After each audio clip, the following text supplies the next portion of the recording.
दोस्तों, बिहार बोर्ड से breaking news आ रही है और न्यूज ये है कि मैट्रिक का फाइनल एडमिट कार्ड जारी कर दिया गया है।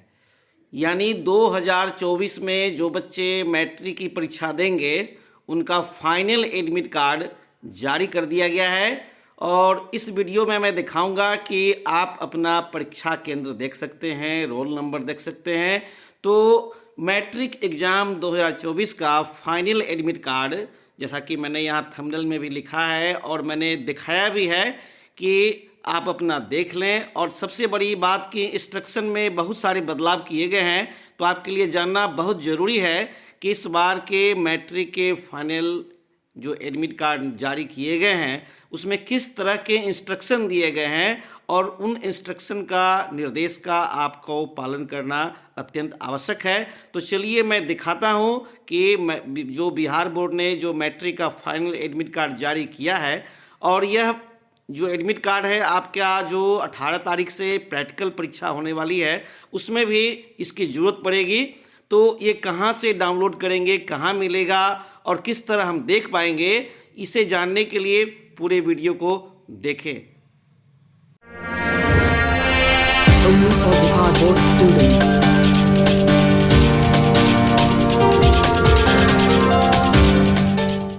देखिए, जैसा कि आप देख रहे हैं ऊपर में, मैं मैट्रिक का फाइनल एडमिट कार्ड दिखाता हूं। बिहार विद्यालय परीक्षा समिति पटना प्रवेश पत्र एडमिट कार्ड वार्षिक माध्यमिक परीक्षा 2024। मैं सब जानकारी दूंगा, फिर मैं बताऊंगा कहां से आप इसको डाउनलोड कर सकते हैं। तो देखिए ऊपर में लिखा हुआ है BSCB यूनिक ID जो भी दिया हुआ है आपका विद्यालय कोड और नाम यहाँ दिखा रहा है 51028 RKRD हाई स्कूल गंगिया मुजफ्फरपुर। परीक्षार्थी का नाम देख रहे हैं प्रिंस कुमार, माता का नाम देख रहे हैं, पिता का नाम देख रहे हैं, माता का नाम राम दुलारी देवी, पिता का नाम रामप्रीत राम। ये मैंने एक एग्जाम्पल लिया है। परीक्षार्थी का आधार नंबर इसमें दिखाई दे रहा है, जन्मतिथि आप नोट कर लें, सबको देख लीजिए, चेक कर लीजिए आपका सही है या नहीं। फोटो और सिग्नेचर आप मिलान कर लें, लिंक देख लें मेल है कि नहीं, परीक्षार्थी की कोटि देख लें, पंजीयन संख्या आपको पहले ही मिल चुका था, रजिस्ट्रेशन नंबर कोटि में यहाँ देख लें, और रोल कोड देख लीजिए और रोल नंबर देखिए। सबसे बड़ी बात आपको जानने की इच्छा होती है कि रोल नंबर मेरा क्या होगा, तो ये रोल नंबर है और इसका सेंटर कहाँ पड़ा है, परीक्षा केंद्र का कोड और नाम 5128 DN हाई स्कूल मुजफ्फरपुर। और देखिए पूरा आपका यहाँ पर एग्जामिनेशन का प्रोग्राम भी दिया हुआ है, विषय कोड, जैसा कि आपको मालूम हुआ कि हर विषय का एक विषय कोड होता है। और ये सारा आप देख लीजिए कि MIL हिंदी जो है ये 15 फरवरी को थर्सडे को फर्स्ट शिफ्ट में, यानी पूरी एग्ज़ाम जो है ये फर्स्ट शिफ्ट में होने जा रहा है 9:30 से 12:45 के बीच में। इंस्ट्रक्शन मैं दिखाऊंगा, क्योंकि इंस्ट्रक्शन को जानना आपके लिए बहुत ही ज़रूरी है। उसके बाद देख लिए विषय कोड 110 मैथमेटिक्स है, जो 16 फरवरी को एग्ज़ाम होगी फ्राइडे को फर्स्ट शिफ्ट में 9:30 से 12:45। तो मैंने समय पहले ही बता दिया, बार बार बोलने की ज़रूरत नहीं है। इसके बाद 105 संस्कृत है, 17 फरवरी को सैटरडे को फर्स्ट शिफ्ट में होगी।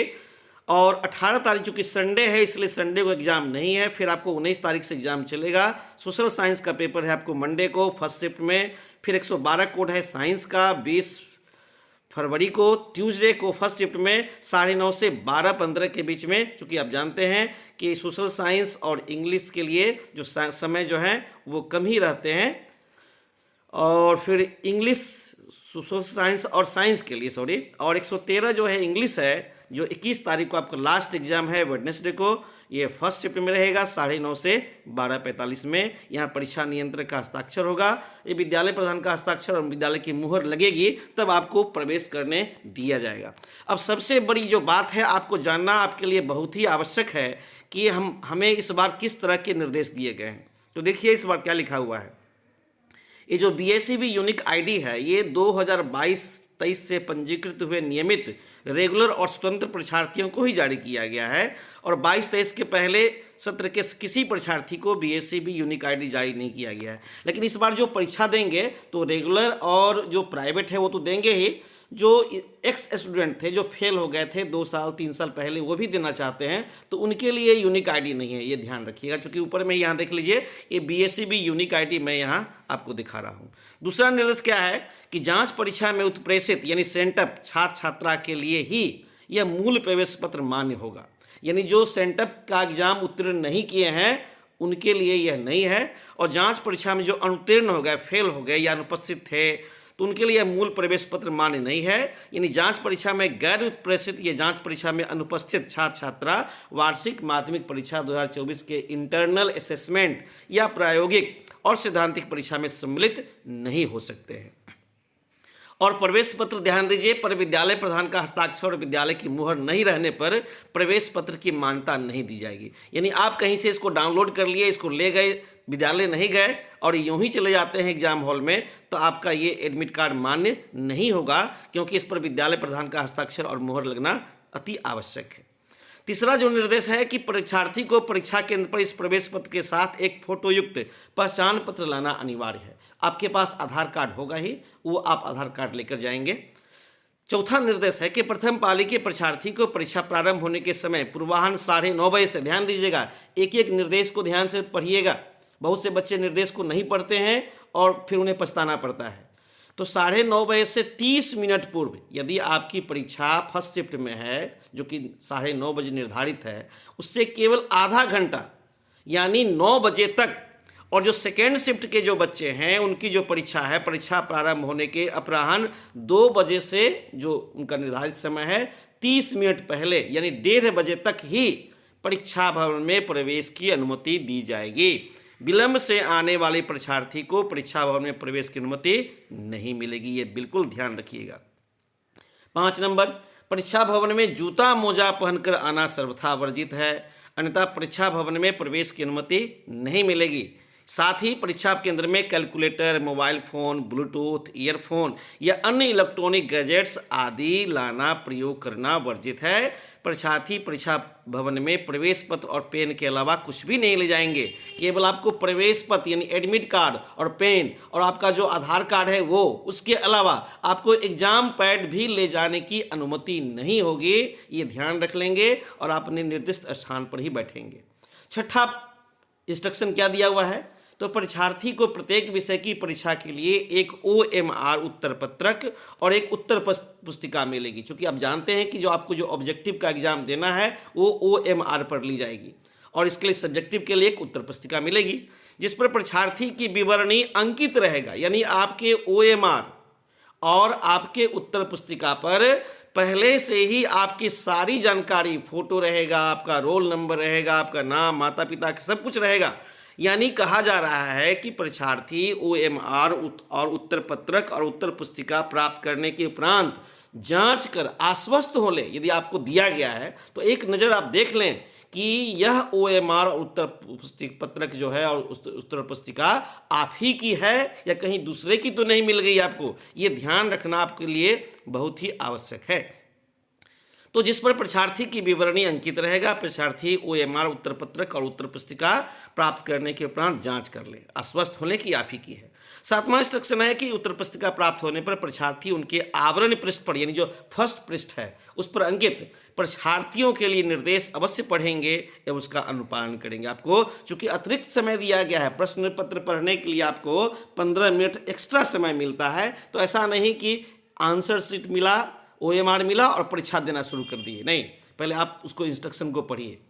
परीक्षार्थी द्वारा उत्तर पुस्तिका की कवर पृष्ठ के बाईं भाग में, ध्यान दीजिए, जो पहला पृष्ठ होता है उसके बाईं भाग में केवल विषय का नाम और उत्तर देने की माध्यम अंकित किया जाएगा। कौन सा विषय है, आप हिंदी का आज एग्जाम है तो हिंदी लिखेंगे विषय, और संस्कृत जो भी होगा आपका एग्जाम उस विषय का नाम लिखेंगे। उसके बाद वो केवल वही अंकित किया जाएगा, यानी केवल आप विषय का नाम ही जो है केवल अंकित करेंगे। और उत्तर देने का माध्यम, आप जो उत्तर दे रहे हैं हिंदी में दे रहे हैं या इंग्लिश में दे रहे हैं, और जिस सेट कोड का प्रश्न आपको मिला है, क्योंकि आपको जानकारी होगी कि परीक्षा में 10 सेट के प्रश्न पत्र मिला करते हैं। तो आपको यदि A मिला, B सेट मिला, C मिला, जो भी मिला J तक, उस प्रश्न पत्र सेट कोड को बॉक्स में अंकित करते हुए प्रश्न पत्र सेट कोड वाले गोलक को काले या नीले बॉल पेन से भरा जाएगा OMR पर। उत्तर पुस्तिका के दाहिने भाग में भी प्रश्न पत्र सेट कोड को बॉक्स में अंकित करते हुए प्रश्न पत्र सेट वाले गोलक को भरा जाएगा। यानी आपको OMR पर भी भरना है और उत्तर पुस्तिका पर भी भरना है। और निर्दिष्ट स्थान में प्रश्न पत्र क्रमांक, ध्यान दीजिए सबका प्रश्न पत्र का क्रमांक अलग अलग होता है, अंकित करते हुए अपना पूरा नाम और विषय का नाम अंकित कर परीक्षार्थी द्वारा अपना पूर्ण हस्ताक्षर किया जाएगा।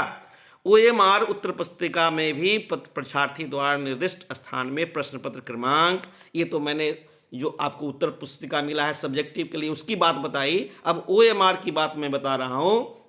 तो OMR में भी प्रश्न पत्र क्रमांक, परीक्षा केंद्र का नाम, अपना पूर्ण हस्ताक्षर और प्रश्न पत्र का सेट कोड को निर्दिष्ट बॉक्स में अंकित करते हुए प्रश्न पत्र सेट कोड वाले गोलक को काले या नीले बॉल पेन से भरा जाएगा, यानी प्रगाढ़ यानी अच्छा ढंग से उसको अंकित किया जाएगा।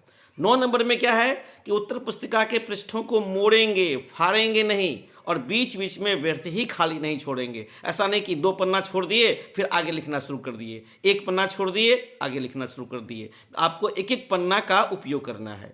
10 नंबर, प्रश्न पत्र में दी हुई संख्या के अनुसार अपने उत्तरों की संख्या लिखेंगे। ध्यान दें, ये पहला प्रश्न है, दूसरा प्रश्न है, तीसरा प्रश्न है, तो केवल प्रश्न पत्र की संख्या लिखनी है और प्रश्नोत्तर के समाप्त होने पर अंतिम में एक नीचे क्षैतिज रेखा खींच देंगे कि हाँ 1 नंबर अब समाप्त हो गया, एक लाइन खींच देंगे, फिर 2 नंबर 3 नंबर जो भी आपको लिखना है वो लिखना शुरू करेंगे। ध्यान रखेंगे इंस्ट्रक्शन को। 11 नंबर में ध्यान दीजिए, यदि उत्तर पुस्तिका में रफ कार्य करने की आवश्यकता हो तो परीक्षार्थी उत्तर पुस्तिका के अंतिम पृष्ठ पर रफ कार्य कर सकते हैं। रफ कार्य की आवश्यकता आपको अधिकतर आपको मैथ में होगी, परंतु परीक्षोपरांत परीक्षार्थी द्वारा उस रफ कार्य को काट कर देंगे, क्रॉस कर देना अनिवार्य होगा, यानी अंतिम पृष्ठ पर आप जो भी रफ कार्य किए हैं अंतिम में क्या किए उसको क्रॉस कर दीजिए। 12 नंबर क्या है कि उपस्थिति पत्रक A और B के निर्दिष्ट स्थान में परीक्षार्थी द्वारा, यानी परीक्षा जो आप दे रहे होंगे तो उसके बाद परीक्षा के दौरान ही आपको उपस्थिति पत्रक अटेंडेंस शीट दी जाएगी कि आप परीक्षा में शामिल हैं या नहीं। तो वहाँ पर निर्दिष्ट स्थान में परीक्षार्थी द्वारा प्रत्येक विषय की परीक्षा में प्रश्न पत्र क्रमांक, उत्तर पुस्तिका और OMR उत्तर पत्र की क्रम संख्या और निर्धारित बॉक्स में प्रश्न पत्र सेट कोड अंकित किया जाएगा और प्रश्न पत्र सेट कोड वाले गोलक को काले, नीले बॉल, जो भी आपको काला या नीला जो भी आपको सूट करता हो उसको अपना करके अपना पूर्ण हस्ताक्षर किया जाएगा। ये अटेंडेंस शीट की बात हो रही है। 13 नंबर इंस्ट्रक्शन है कि परीक्षा कक्ष में एक दूसरे से मदद लेने या देने, बातचीत करने अथवा किसी प्रकार का कदाचार अपनाने के अपराध में पकड़े गए परीक्षार्थी को परीक्षा से निष्कासित कर दिया जाएगा।